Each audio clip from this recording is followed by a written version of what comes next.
Hi students, welcome to day 23 of 30-day study plan of commerce. Hope you are following this plan regularly. If you had not watched my previous videos, kindly watch them. Watch my other videos for accounts 10-day study plan. Watch this video fully, don't skip. If these videos are useful, kindly like, share and subscribe. Students, let us see day 23 questions, very short answers from lesson 18. First question, what do you mean by redressal mechanism? Redressal mechanism is whenever the consumers have grievance about their goods or service which they have availed, then they can go to the mechanism, that is consumer forum, for to get their compensation. Okay, that is consumer redressal mechanism. Next, we'll see the next question from lesson 20. State the branches of new economy policy. There are three branches. First is liberalization, privatization, and globalization. Next, what is privatization? Privatization, it is the incidence or process of transferring ownership of business enterprise, agency or public service from the government to the private sector. Or in another words, you can say privatization is permitting the private sector to set up industry which were previously reserved for the public sector. So that is privatization. Transfer of ownership from the government to the private sector, or allowing the private sector to set up industries which were previously reserved for the public sector. Next is short answer. What do you understand by issue of securities at premium? When shares are issued at a price above the face value or nominal value, they are said to be issued at a premium. For example, if a share has a value of face value of 10 rupees, but it is issued at 12 rupees, here the extra money 2 rupees is a premium. So this amount collected from the shares will be transferred to the account called securities premium account. This account is capital in nature and it can be used only for the purposes which are specified in the Act under the Section 78. So this can be used. One example they have given, issue of fully paid bonus shares to members. For that purpose it can use. Next question is, explain different kinds of preference shares. Here they have asked you to explain. So in few sentences, you have to explain all 8 types of preference shares. There are 8 types of preference shares. Here cumulative preference shares and non-cumulative. So cumulative is all dividends are carried forward until a specified period. So only at the end of that specified period only dividends will be paid. That is cumulative. Non-cumulative preference shares, it is just opposite of cumulative. Dividends are paid out of every year's profit. There won't be any arrears. Arrears won't be carried forward to be paid at the end of the term. So every year profits, they will get the dividend. If they miss 1 year dividend, that will not be carried forward. Next is redeemable and non-redeemable. Redeemable, it can be claimed or it can be redeemed after a fixed period, or company will give due notice and they redeem the preference shares. But non-redeemable, it cannot be redeemed during the lifetime of the company, but can be paid only at the time of winding up. Next is convertible and non-convertible. Convertible is, it can be converted into equity shares after a period of time or as per the conditions laid down in the terms. Non-convertible shares are which it cannot be converted into equity shares at any time. Next is participating. Participating is they get additional profits, second round of profits after paying equity shareholders. If the profit is surplus, then second time they can get a dividend. But non-participating is they won't get any second time dividend and they are not supposed to take part in the surplus profits. And next is when are alternative directors are appointed. Alternative directors are appointed when they remain absent from India for a period not less than 3 months. Then a substitute director will be appointed. The appointment must be authorized either by the articles or by passing a resolution in the general meeting. The alternative director is not a representative or agent of a original director. He is a substitute director only. Next is long answer. Explain the impact of LPG on Indian economy.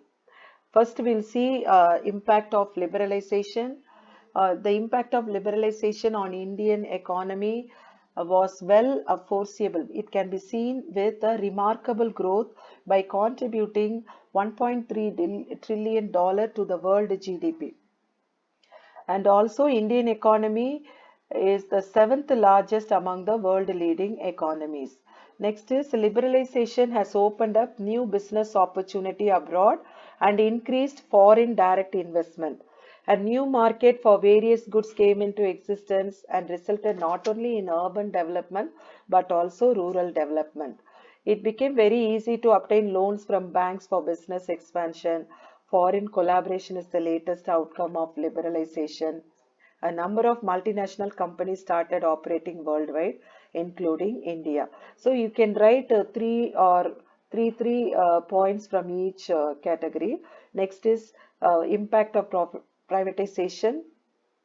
It has brought a positive impact on the financial growth by decreasing the deficit and debts, and it increased the efficiency of government undertakings and provide goods and services in a better way and making way for foreign direct investment. And next, finally, impact of globalization. Corporations have got a competitive advantage from for lower operating cost and access to new raw materials, and additional markets are available due to globalization. And MNC can manufacture wherever they are operating there, they can manufacture, buy and sell goods worldwide. And globalization has led to boom in consumer products, increase in consumer products market, the arrival of foreign companies and growth in economy has led to job creation. And globalization in every aspect, they have brought the technological advancement and improved production techniques and quality based enhancement, that is quality also improved. So these are the impact of LPG. You can write 3 or 4 points from each category. And next is explain in detail elements of contract of sale. There are 5 elements. First, two parties are required. Okay, two parties to carry on the contract of sale. It involves two parties, the seller and the buyer. The buyer and the seller should be of two different persons. If a person buys his own goods, that is not a sale. On the dissolution of partnership, when the surplus assets, including goods, were distributed among the partners, the court has declared that it is not a sale attracting a sales tax, because partners, they have jointly owned the goods, and when they distribute the goods among themselves, that will not come, that could not be both sellers and buyers. And however, there is one exception: when the goods of a person are sold in execution of a decree, that is to carry on the judgment by the court, that time he himself may buy the goods to retain their ownership. Next is transfer of property. So contract of sale, firstly it involves two parties, two different parties, buyer and seller. Second, for what purpose they carry out the sale is to transfer. The seller must transfer or agree to transfer the ownership in the goods to the buyer. A mere transfer of possession does not amount to sale. And goods. Now we'll see the third element is goods. First two parties are required, and the second element is the seller must willing to transfer his ownership to the buyer, and they should have the goods. The subject matter of contract of sale must be goods. It excludes money. Money will not come under goods, and actionable claims, that will also not come under goods. Actionable claim means any claim or debt which can take action, that if the debtor fails to pay the money, they can approach the court for the recovery of debt. So that those kind of claim will not come under goods, and at the same time immovable property will also not come under goods. So the term goods includes every kind of movable property, stocks, shares, growing crops, etc. Even goodwill, trademarks, copyrights, patent rights are also regarded as goods. Next is price. Fourth element is price. The monetary consideration for the goods sold is called price. If goods are exchanged for goods, it is a barter and not a sale. But if the goods are sold partly for goods and partly for money, the contract is one of sale.